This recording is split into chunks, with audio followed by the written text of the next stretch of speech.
नमस्कार साथियों, स्वागत है आप सभी का हमारे YouTube चैनल स्मार्ट स्टडी 101 पर और मैं हूं दिव्या वर्मा। दोस्तों, आज का टॉपिक है कुषाण कला। बहुत ही महत्वपूर्ण टॉपिक है, ध्यान से पढ़िएगा। और कहीं पर अगर आपको कंफ्यूजन होता है तो आप हमसे टेलीग्राम चैनल पर कांटेक्ट भी कर सकते हैं।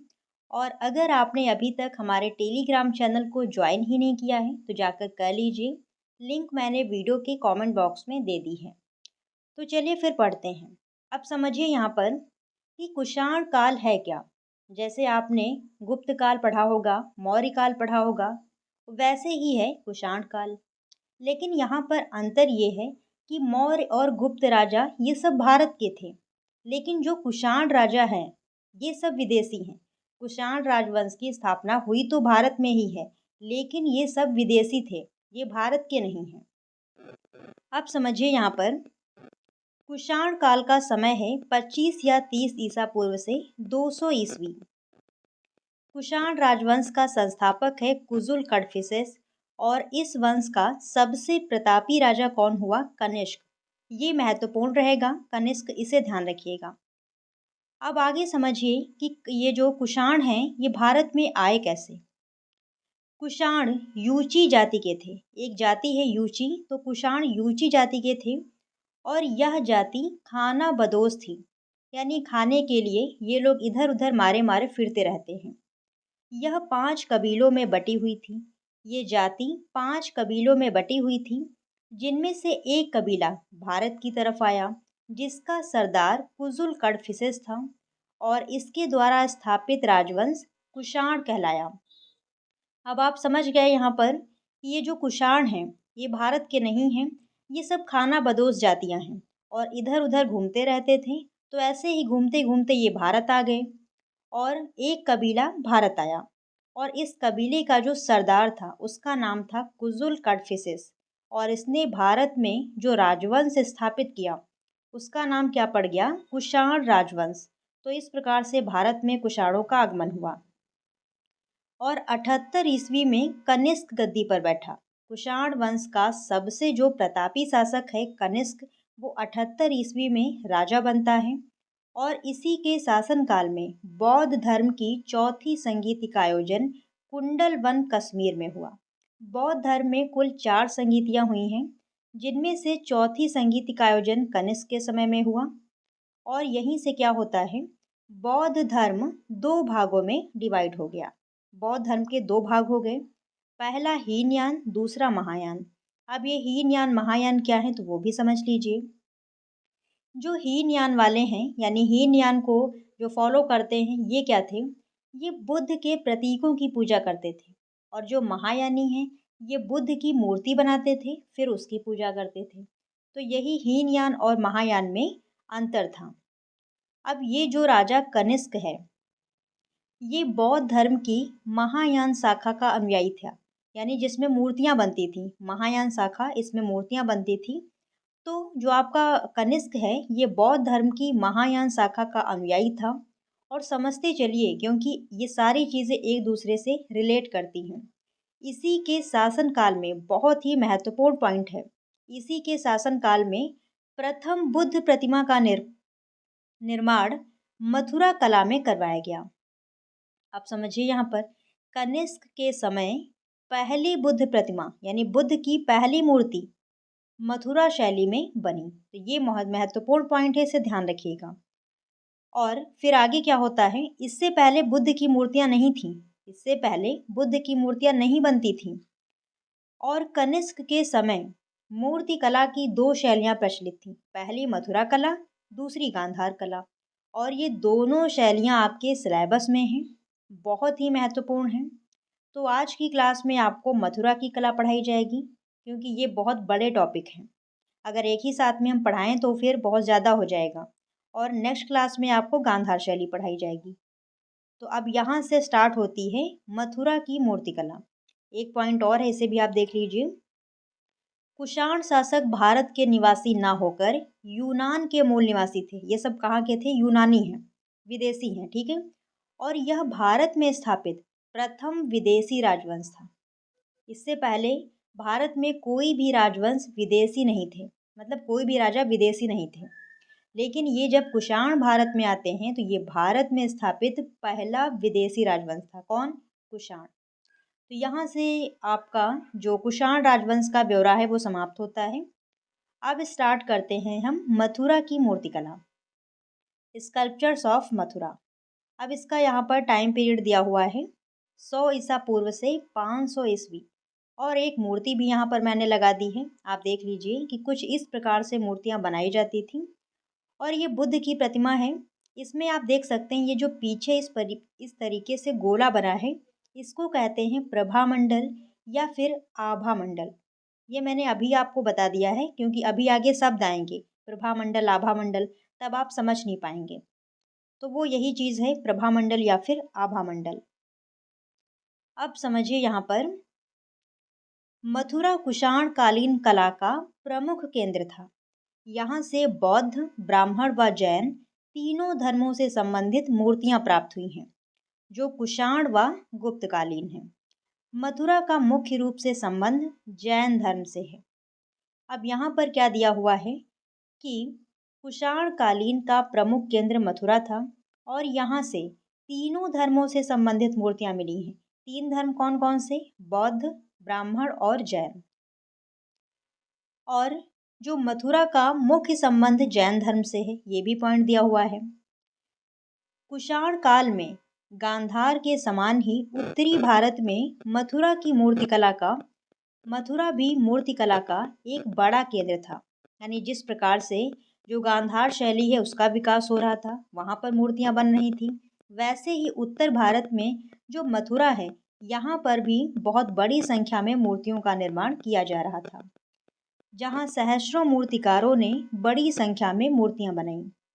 इस समय लोक शैली और भरहुत तथा सांची की उन्नत दोनों शैलियाँ बराबर चल रही थीं और यही दोनों शैलियाँ इस काल में मिलकर एक हो जाती हैं। ये दोनों शैलियाँ इस काल में मिलकर एक हो जाती हैं, जो मूर्तिकला के इतिहास में मथुरा शैली के नाम से प्रसिद्ध है।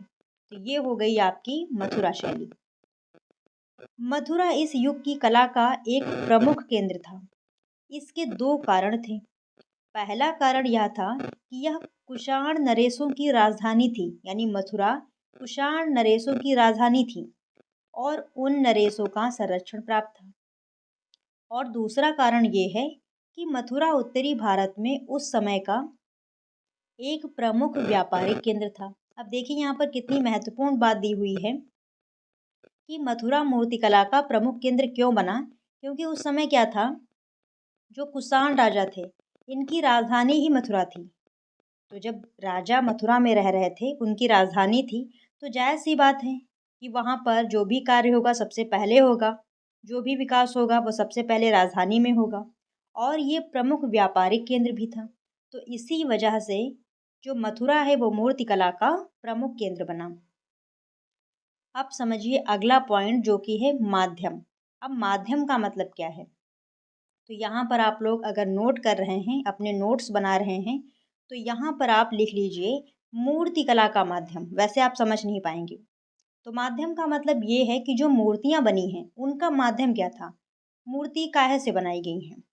आप समझिए यहाँ पर इस शैली की मूर्तियों में चित्तीदार या फिर चकेतेदार लाल बलुए पत्थर का प्रयोग किया गया है, जिसे इंग्लिश में कहते हैं स्पॉटेड सैंडस्टोन। तो जो पत्थर मूर्तियाँ बनाने के लिए प्रयोग किया गया है वो कैसा था? चित्तीदार था, उस पर चित्तियाँ पड़ी हुई थी।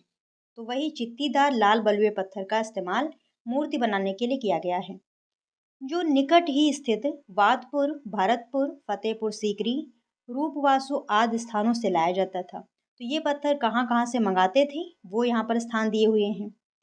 और यह पत्थर मूर्ति कला के लिए अधिक उपयुक्त नहीं था। ये पत्थर मूर्ति कला के लिए मतलब बहुत बढ़िया नहीं था। क्यों बहुत बढ़िया नहीं था? तो इसमें पीली तथा सफ़ेद अनेक शिराएं थीं, जिससे क्या होता था, मूर्ति के ऊपर इन रंगों की छोटी छोटी चित्तियाँ आ जाती थीं। अभी आपको बताया गया है कि जो पत्थर इस्तेमाल किया जाता था उस पर चित्ती पड़ी हुई थी, जिसके कारण ये मूर्ति निर्माण के लिए बहुत बढ़िया नहीं था। अब समझिए यहाँ पर दिया हुआ है बुद्ध मूर्तियाँ। तो अभी आपको बताया गया है कि मथुरा कला में तीनों धर्मों से संबंधित मूर्तियां बनाई गई हैं, बौद्ध, ब्राह्मण और जैन। तो एक एक करके हम सारे पॉइंट्स पढ़ते हैं। तो सबसे पहला पॉइंट है बुद्ध मूर्तियां। अब चलिए देखते हैं इसे।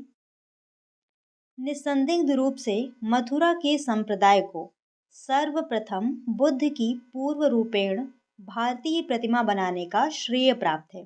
यानी पहली बुद्ध की प्रतिमा मथुरा शैली में बनी थी, अभी आपको बताया गया है। तो वही पॉइंट यहाँ पर दिया हुआ है। यद्यपि शुंग काल तक बुद्ध की प्रतिमा प्राप्त नहीं होती है, यानी इससे पहले शुंग काल तक कोई भी बुद्ध की प्रतिमाएं नहीं मिली हैं। और इसके पीछे कारण भी था। क्या कारण है? क्योंकि स्वयं बुद्ध ने अपनी मूर्ति बनाने का निषेध किया था। स्वयं बुद्ध ने ही अपनी प्रतिमा बनाने के लिए मना किया था। लेकिन होता क्या है, धीरे धीरे ब्राह्मण धर्म में कृष्ण भक्ति संप्रदाय अधिक प्रबल हुआ, जिसके कारण कृष्ण की मूर्ति बनी और पूजा आरंभ हो गई। ब्राह्मण धर्म में क्या हुआ, जो कृष्ण भक्ति शाखा के लोग थे उनमें क्या हुआ, कृष्ण की मूर्तियां बनने लगी, उनकी पूजा होने लगी। और उसी समय जैन धर्म में भी मूर्तियां बनने पर कोई भी प्रतिबंध नहीं था, कोई निषेध नहीं था। यानी जैन धर्म, ब्राह्मण धर्म दोनों में मूर्तियां बनती थीं। अब दोनों धर्मों में मूर्तियां बन रही थी, तो क्या हुआ, अतः दोनों के प्रभाव से बौद्ध धर्म भी अछूता नहीं रहा। यानी बौद्ध धर्म में भी मूर्तियां बनना शुरू हो गई और उसने भी महायान संप्रदाय के रूप में भक्ति मार्ग को अपना लिया। महायान संप्रदाय यानी कि इसमें मूर्तियां बनती थी महायान में। तत्कालीन बुद्ध मूर्तियां बनना आरंभ हो गई। तो इस प्रकार से बौद्ध धर्म में मूर्तियां नहीं बनती थी और कैसे कैसे बनना शुरू हुई, सारी चीजें हम समझ चुके हैं। अब समझिए कि यहाँ पर जो मूर्तियां बनी हैं बौद्ध बुद्ध की, वो किस प्रकार की हैं। तो अपनी कल्पना को साकार रूप प्रदान करने के लिए मूर्तिकारों ने चक्रवर्ती राजा, महायोगी, महापुरुष रूप तथा यक्ष मूर्ति लक्षणों का समायोजन किया है। यानी बुद्ध को अनेक रूपों में दिखाया है, जैसे चक्रवर्ती राजा के रूप में और महायोगी के रूप में, महापुरुष के रूप में, और यक्ष मूर्तियां भी खूब बनाई गई हैं। फिर अगला पॉइंट क्या कह रहा है, बुद्ध प्रतिमा की विशेषताओं में पद्मासन लगाए बुद्ध, यानी बुद्ध को कैसे दिखाया गया है, पद्मासन लगाए बुद्ध, जिनका दायां हाथ अभय मुद्रा में है और बायां हाथ घुटने पर रखा हुआ है। हथेली व तलवों पर धर्म चक्र व त्रिरत्न चिन्ह, बुद्ध आसन की पीठिका के पीछे बैठा हुआ सिंह व खड़ी हुई बुद्ध प्रतिमाओं में पैरों के बीच में सिंह को बैठा हुआ दिखाया गया है। तो यहाँ पर बताया जा रहा है कि जो बुद्ध की प्रतिमाएं बनी हैं उनके हथेली में क्या बना है, तलवों में क्या बना है, और बुद्ध अगर आसन लगाए बैठे हैं तो पीठिका के पीछे सिंह बना है, और अगर बुद्ध की खड़ी प्रतिमा है तो पैरों के बीच में बैठा हुआ सिंह दिखाया गया है। तो ये सारी चीज़ें यहाँ पर बताई जा रही हैं। और सिर के पीछे आभा मंडल, अभी आपको मैंने क्लियर किया कि आभा मंडल क्या होता है। तो बुद्ध के सिर के पीछे आभा मंडल भी दिखाया गया है। और फिर क्या है, मुंडित सिर पर ऊषणीस यानी कि मुकुट है, सिर पर मुकुट भी दिखाया गया है। और भूमध्य में ऊर्णा, ऊर्णा क्या होता है, भौहों के बीच बालों का घेरा, यानी दो भौहें हैं और इसके बीच में जो बालों का घेरा होता है उसी को कहते हैं ऊर्णा। वस्त्रों में ऊपरी बाएं कंधे से संघाटी तथा नीचे मेखलाबद्ध धोती है। और बुद्ध को वस्त्रों में क्या पहने हुए दिखाया गया है, तो ऊपरी हिस्से में संघाटी, ये एक प्रकार का वस्त्र होता है, और नीचे धोती पहने दिखाया गया है। तो ये हो गए जो बुद्ध के वस्त्र हैं। अब समझिए अगला पॉइंट। यहाँ बुद्ध के जीवन की प्रमुख घटनाओं को स्थापित किया गया है, जिनमें से कुछ उल्लेखनीय हैं। जैसे प्रथम उपदेश, जो महात्मा बुद्ध हैं उनका पहला उपदेश वो दिखाया गया है। महाभिनिष्क्रमण, महाभिनिष्क्रमण में क्या दिखाया जाता है कि बुद्ध जब अपने घर से निकल जाते हैं, घर को त्याग देते हैं, तो वो होता है महाभिनिष्क्रमण। फिर नेक्स्ट है मार्गघर्षण, अगला है संबोधि, फिर स्वर्गारोहण, जब भगवान बुद्ध जो हैं वो स्वर्ग जाते हुए दिखाए गए हैं। बुद्ध दर्शन और धर्म चक्र प्रवर्तन, तो ये बौद्ध धर्म से संबंधित घटनाएं हैं जो यहाँ पर चित्रित की गई हैं। फिर आता है, यहाँ पर बुद्ध की एक प्रतिमा भी दिखाई गई है। अब देखिए यहाँ पर बुद्ध का ये जो हाथ है ये अभय मुद्रा में है, ध्यान रखिएगा, इसी को कहते हैं अभय मुद्रा। और अभी आपको बताया गया है कि बुद्ध को संघाटी, तो संघाटी ये वस्त्र होता है जो ऊपर मतलब ऊपर ओढ़े हुए हैं और नीचे धोती पहने हुए दिखाया गया है। फिर आती हैं ब्राह्मण धर्म की मूर्तियाँ। अब इसमें क्या क्या बना हुआ है। मथुरा शैली में ब्राह्मण धर्म में हिंदू धर्म की अनेक देवी देवताओं की मूर्तियों की कल्पना की गई है, जिसमें शिव के विभिन्न रूप और सूर्य, लक्ष्मी, कार्तिक, गणपति, विष्णु, बलराम, इंद्र, कामदेव, सरस्वती, दुर्गा, और दुर्गा को यहाँ पर महिषासुर मर्दिनी और सिंहवादिनी, ये दुर्गा के ही रूप हैं जो कि यहाँ पर बनाए गए हैं। और यहाँ पर मातृकाओं आदि की अनेक मूर्तियाँ मथुरा शैली में बनी हैं। तो ब्राह्मण धर्म में कौन कौन सी मूर्तियाँ बनाई गई हैं वो यहाँ पर दिया हुआ है। और शिव को अपने विभिन्न रूपों में दिखाया गया है। शिव के बहुत सारे रूप हैं, गंगाधर शिव, लकुलीश शिव और नटराज, बहुत ही प्रसिद्ध मूर्ति नटराज की। तो इस प्रकार से शिव के बहुत सारे रूप यहाँ पर चित्रित किए गए हैं। पशुपत धर्म का प्रसिद्ध केंद्र होने के कारण लिंगार्चना पर विशेष बल दिया है, यानी जो भगवान शिव का शिवलिंग बनाया जाता है इस पर विशेष बल दिया गया है। यहाँ जो लिंग हैं वो सादे होने के साथ ही एक मुखी और पंचमुखी भी दिखाए गए हैं, यानी ये जो लिंग हैं इनमें 5 मुख भी दिखाए गए हैं, एक मुखी भी हैं और पंचमुखी भी हैं। सूर्य की मूर्ति ने कुषाण काल में धोती और उत्तरी का परित्याग कर दिया है, यानी सूर्य को यहाँ पर धोती और उत्तरी पहने हुए नहीं दिखाया गया है, जबकि क्या पहने हुए दिखाया गया है, पगड़ी, लंबा कोट, सलवार और जूते जैसा उच्चीय वेश धारण कर रखा है। सूर्य को 2 अश्वों वाले रथ पर, 4 अश्वों वाले रथ पर और 7 अश्वों वाले रथ के ऊपर सवार दिखाया गया है। तो सूर्य को यहाँ पर 2 घोड़ों वाले रथ के साथ में, 4 घोड़ों वाले रथ के साथ में और 7 घोड़ों वाले रथ के साथ में दिखाया गया है। फिर इंद्र को ब्राह्मण, बौद्ध एवं जैन तीनों धर्मों में स्थान दिया गया है। और जो इंद्र हैं इनको ब्राह्मण धर्म, बौद्ध धर्म और जैन धर्म तीनों में अंकित किया गया है। फिर अगला पॉइंट है, यक्ष और नाग की मूर्तियां भी मथुरा शैली से प्राप्त हुई हैं। तो यक्ष यक्षिणी मूर्तियां और जो नाग की मूर्तियां हैं ये सारी मूर्तियां भी यहाँ पर खूब बनाई गई हैं। फिर अगला पॉइंट है मथुरा शैली की जैन धर्म की मूर्तियां। अब हम पढ़ेंगे जो जैन धर्म की मूर्तियां हैं उनके बारे में। जैन मूर्तियों में तीर्थंकरों की मूर्तियां, यानी जैन धर्म के जो 24 तीर्थंकर थे उनकी मूर्तियां बनी हैं। अयागपट्ट जिन प्रतिमा और जिनों के जीवन से संबंधित दृश्य व कुछ अन्य मूर्तियां भी बनाई गई हैं। अयागपट्ट क्या होता है, तो इस प्रकार से कुछ चौकोर पत्थर का टुकड़ा होता है और इसी पर अलंकरण किया जाता है जिसे कहते हैं अयागपट्ट। और जो जिन हैं यानी जो तीर्थंकर हैं उनके जीवन से संबंधित बहुत सारे दृश्य दिखाए गए हैं। मथुरा से ज्ञात अयागपट्ट शुंग कुषाण काल की देन है। इसमें 2 तलों में बने स्तूप के पार्श्व में, यानी स्तूप के साइड में दिगंबर मुनि सुपर्ण और साल भंजिकाएं बनी हुई हैं। तोरणों के नीचे, तोरण क्या होते हैं, द्वार, तोरणों के नीचे दोनों ओर स्त्री पुरुष या जो दंपति हैं दानदाता दंपति की आकृतियां हैं। दोनों ओर स्तंभ पर क्रमशः सिंह और चक्र स्थापित हैं। तो ये सारी चीजें किस पे बनी हैं, अयागपट्ट पर। और अगला पॉइंट क्या कह रहा है, महास्वास्तिक अयागपट्ट के मध्य में 4 दिशाओं में स्थित 4 त्रिरत्न के मध्य छत्रधारी तीर्थंकर पद्मासन मुद्रा में बैठे हुए हैं। उनके चारों ओर स्वास्तिक की 4 भुजाएं, मीन मथुन और वैजयंती स्वास्तिक एवं श्रीवत्स अंकित हैं। तो ये सारी चीज़ें आपका जो जैन धर्म है वहाँ से मिली हैं। स्वतंत्र तीर्थंकर मूर्तियाँ 2 प्रकार की हैं।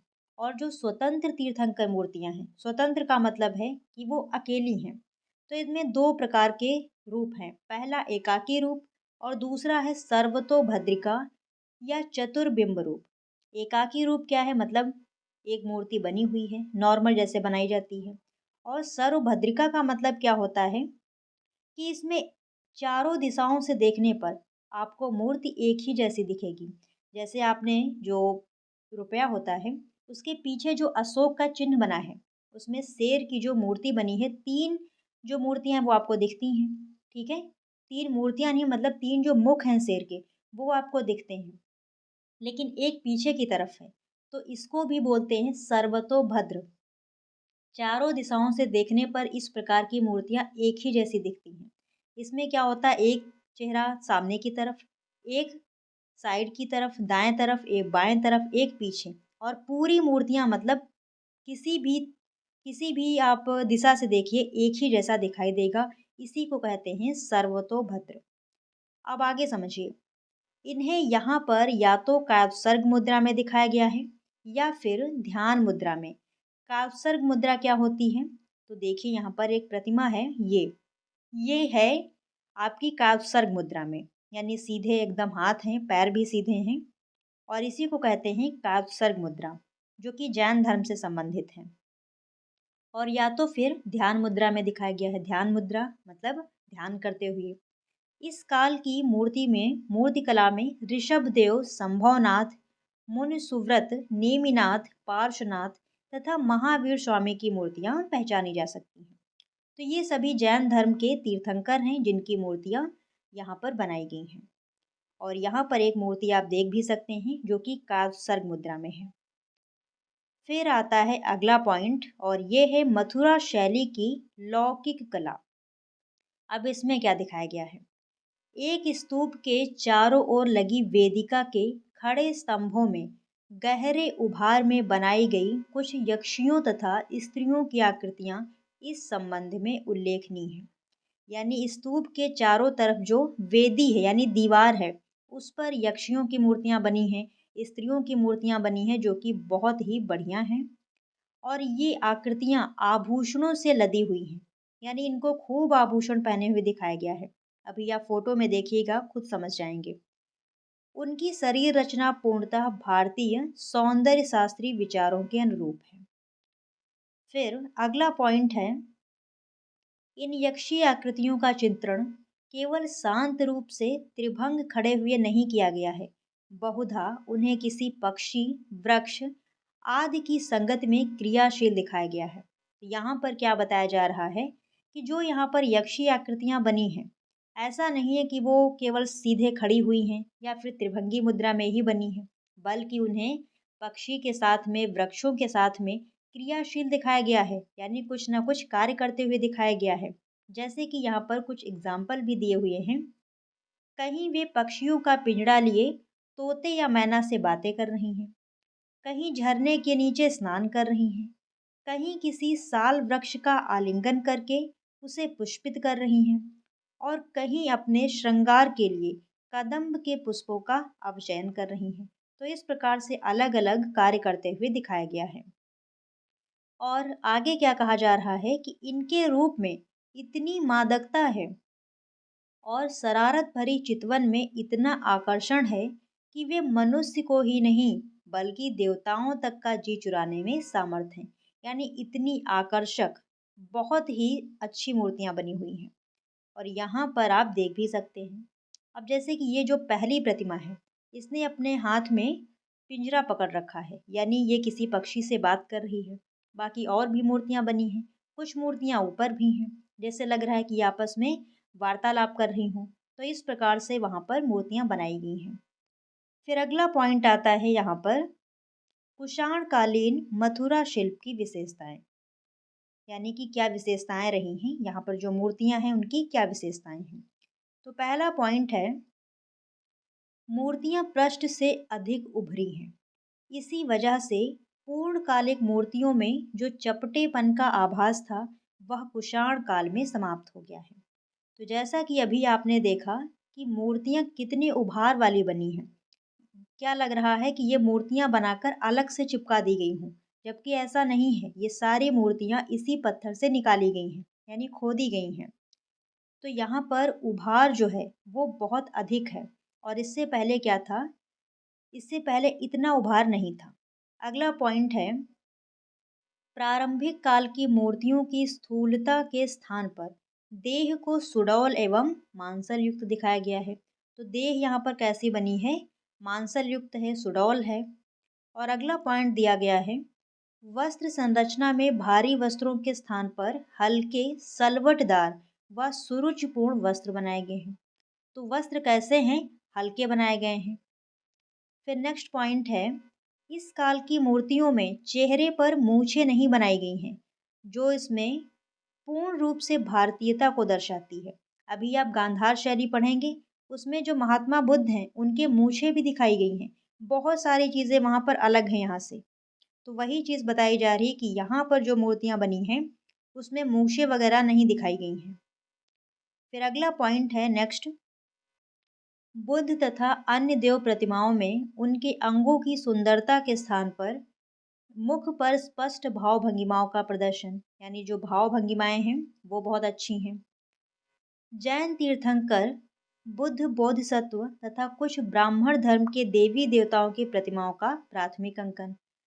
फिर नेक्स्ट पॉइंट है 7 नंबर, सफ़ेद चित्तीदार लाल बलुए पत्थर का इस्तेमाल, यानी सफ़ेद और पीली चित्ती पड़ी हैं और पत्थर कैसा है? लाल बलुआ, जिससे मूर्ति का निर्माण हुआ है वो पत्थर।